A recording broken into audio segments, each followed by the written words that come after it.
Okay, so imagine a life where you never have to lock your door at night. Hmm. And not because you have some high-tech security system, but because the whole idea of theft has just been erased from your community. Right. Imagine you never eat a meal alone unless you really choose to.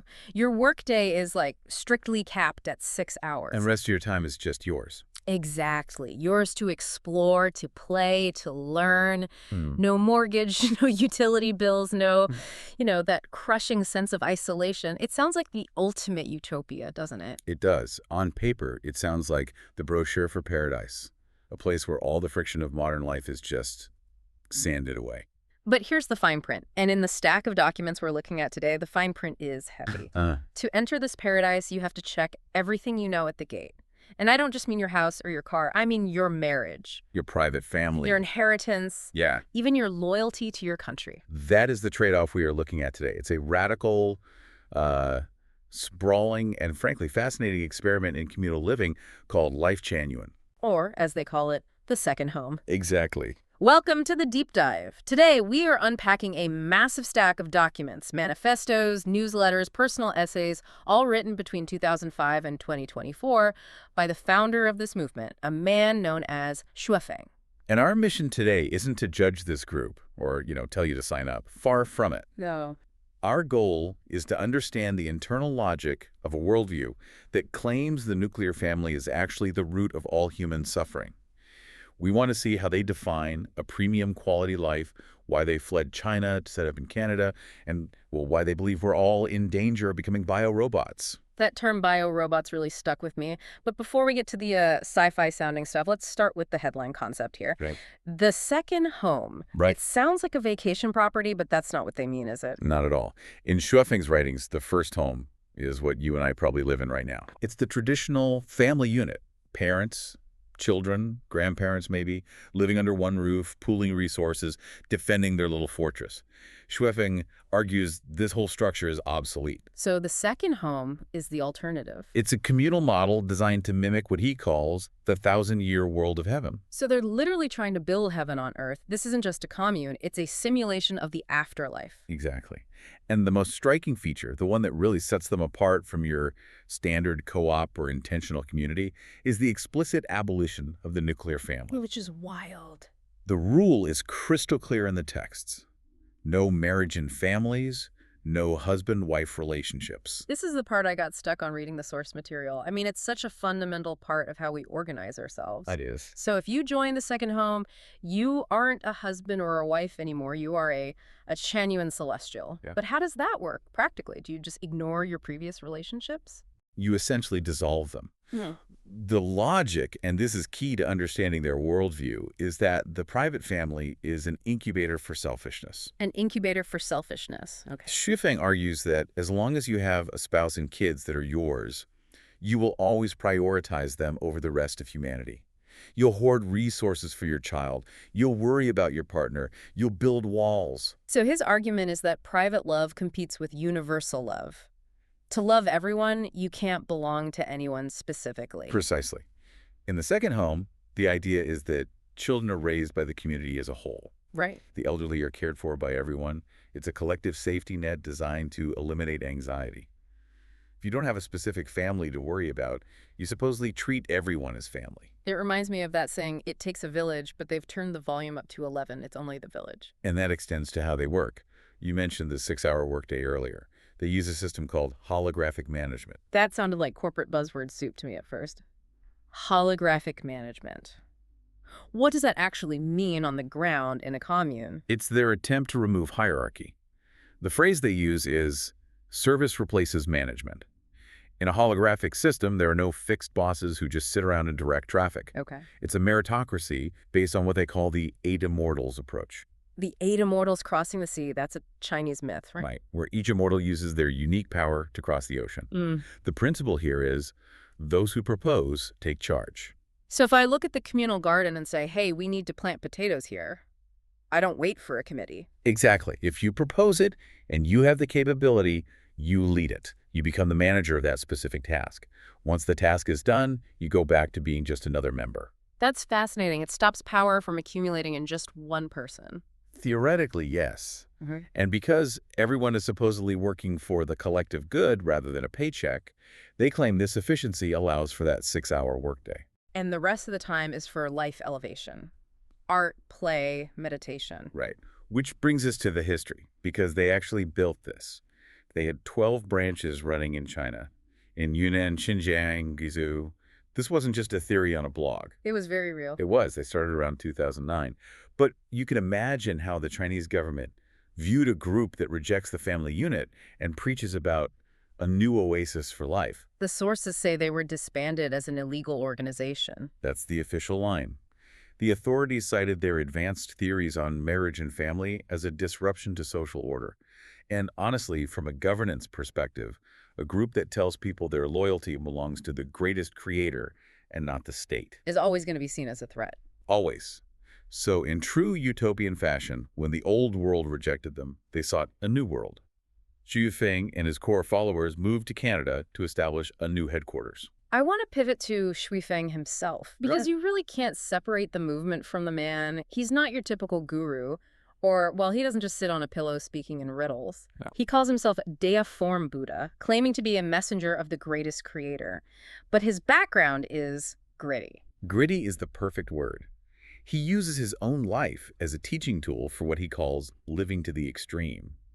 He seems, terrified of mediocrity. There is one story in the notes that I honestly had to read 3 times to believe. The mushroom incident. Oh, this one. Walk us through this, because it seems to encapsulate his whole psychology. Okay, so this happened in Canada at a place called Lac La Hache. Hmm. Xuan, his partner, and a Danish couple went picking wild mushrooms. Right.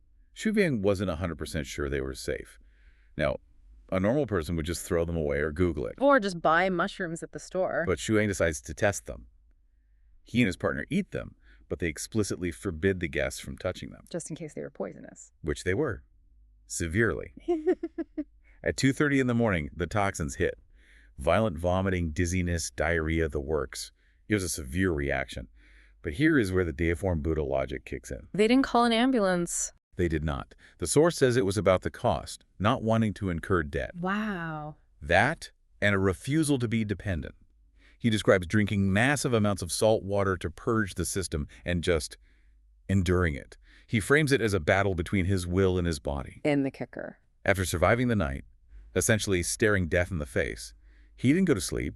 He got up and made breakfast for the guests. That is the detail that gets me. He says, compared to death, it's no big deal losing several hours of sleep. It's this extreme resilience. He frames it almost like special ops training. He actually compares his life experiences to West Point. The Zimbabwe Jeep story. Exactly. Driving a broken Jeep through the jungle at night. No lights, pitch black, relying purely on instinct. He calls this beast training. It's a fascinating contradiction. On one hand, he's building this soft, gentle commune. On the other, the leader is a guy who eats poison mushrooms and drives blind in the jungle just to prove he's alive. I think the connecting thread is his fear of biorobots. That term again, it comes up a lot in the manifestos. What does he mean by that? It's his diagnosis of the modern condition. He believes that without spiritual awakening, humans are just biological machines. We follow the program. Go to school, get a job, get married, buy a house, die. We're on autopilot. We react to stimuli, hunger, lust, fear, but we aren't truly conscious. We think we're making choices, but we are just executing a script. And to him, the second home is the only way to break that script. Exactly. He wants to shock people into what he calls integrated and independent consciousness. But to do that, he attacks the script at its strongest point, marriage. Let's go deep on this, because this is where most people will likely, check out. He doesn't just say marriage is flawed. He calls it a design of the devil. Strong language. He also calls it a contract of self-sale. Okay. His argument is that marriage is inherently about possession. You are legally binding yourself to another person, which creates expectation, jealousy, and control.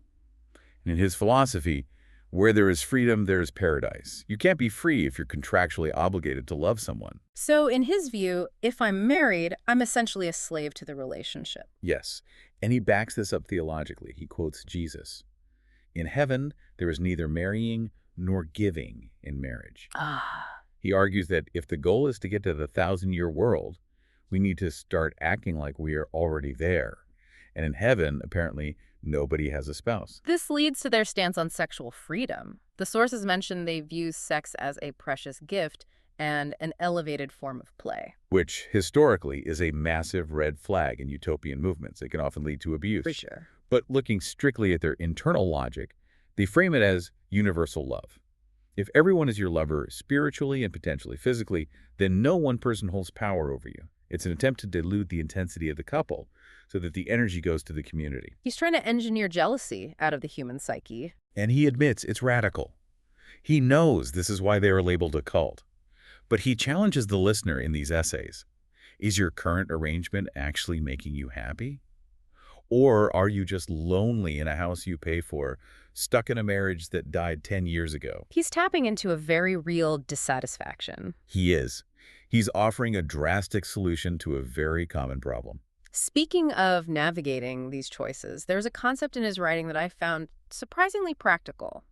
The fuzzy swamp. I loved this metaphor. It's very relatable. Okay, let's unpack the fuzzy swamp. The fuzzy swamp is that state of life where you're paralyzed by indecision.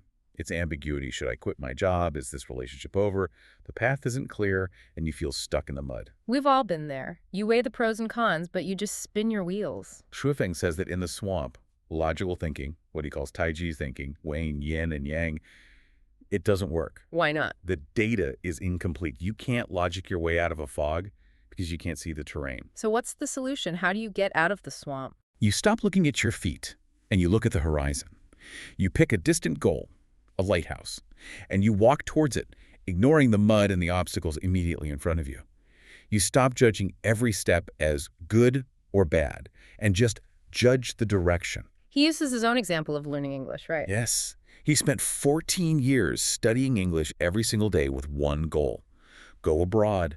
He didn't know how, he didn't have the money, he didn't have a plan, just the direction. Wow. He argues most people drown in the swamp because they judge their daily progress. They trip, they feel bad, they quit.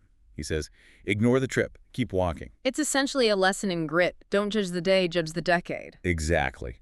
And he applies this to spiritual evolution. He says, all living beings are just drifting like duckweed. To become a celestial, a higher being, you have to develop that directional will. That brings us to the ultimate goal of all this. It's not just about a nice community garden, it's about evolution. He has this premium quality life checklist. This checklist is fascinating because it completely redefines success. In our world, a premium life means wealth, status, luxury. For Su Feng, a premium life is defined by output versus input. Create more than you consume. That's rule number one. You take more from society than you give, you're living a low-quality life no matter how rich you are. What else is on there? Things like having no hatred in your heart, never hurting others, and interestingly, having at least 8 bosom friends. 8 close friends.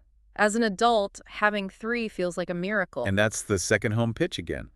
You can't have 8 bosom friends in the suburbs, isolated in your box. You need a tribe. Yeah. He argues that wealth isn't money, wealth is connection. But there was one item on his 8 footstones for a successful life that really stood out to me because it seemed to contradict everything else. I think I know which one. Respect national leaders. Yes. Wait a minute. This is a guy who wants to dissolve all national boundaries. He wants a global government. He thinks countries are obsolete. Why is he telling his followers to respect national leaders? It feels contradictory, but I think it's actually a survival strategy. Pragmatism. Exactly. Remember, they were crushed in China. Zhu Fang writes that resisting leaders leads to a stormy and turbulent life. He's saying, we're building heaven, but we're currently renting space on earth. If you fight the landlord, you get evicted. So be spiritually rebellious but politically compliant? So they can survive long enough to build their utopia. It serves his timeline. He's not planning for the next election. He talks about planning your life with a span of 100,000 years. 100,000 years. That definitely puts my deadline for next week into perspective. That's the allure, right? If you buy into his cosmology, you aren't just a person trying to pay rent. You're a celestial in training. So where does this experiment stand right now? The sources mention a specific call to action. They are currently trying to scale up. Zhu Feng is calling for 300 people to join the headquarters in Canada, and he has a vision for 256 branches worldwide. And he's not just looking for bodies, he's looking for strength. But his definition of strength isn't what we usually think of. No, and this is the thought I've been chewing on since reading all this. Yeah. It really resonated with me. He says strength has nothing to do with your title, your connections, or your bank account. So a president can be weak. A president can be weak. A celebrity can be weak. Strength is solely about what you can do and the value you provide to the universe. Can you fix the roof? Can you heal a sick person? Can you create joy? Strength is the guarantee of dignity. Right. He argues that in the modern world, we rely on social signaling for respect. The right clothes, the right job title. But strip all that away, put us in a jungle or a commune, and what are you actually worth? If you can't contribute, you have no dignity. It's a harsh metric, but it cuts through a lot of noise. It reminds me of his biorobot concept again. Exactly. It forces you to look in the mirror and ask, if I lost my job title and my social status tomorrow, would I still have value? Do I have actual skills or just credentials? So here is the final question for our listeners. We've looked at the utopia, the security, the community, the freedom from the rat race, and we've looked at the price. The end of the private family, the end of private ownership, the absolute commitment to the group. It's the ultimate wager. Huafeng is asking you to bet your autonomy on the promise of never being lonely again.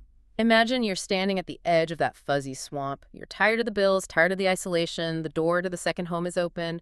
But to walk through it, you have to let go of the hand of the person you love most. Is that a fair trade for paradise, or is that just a different kind of prison? That's something you'll have to decide for yourself. Thanks for taking this deep dive with us. See you next time.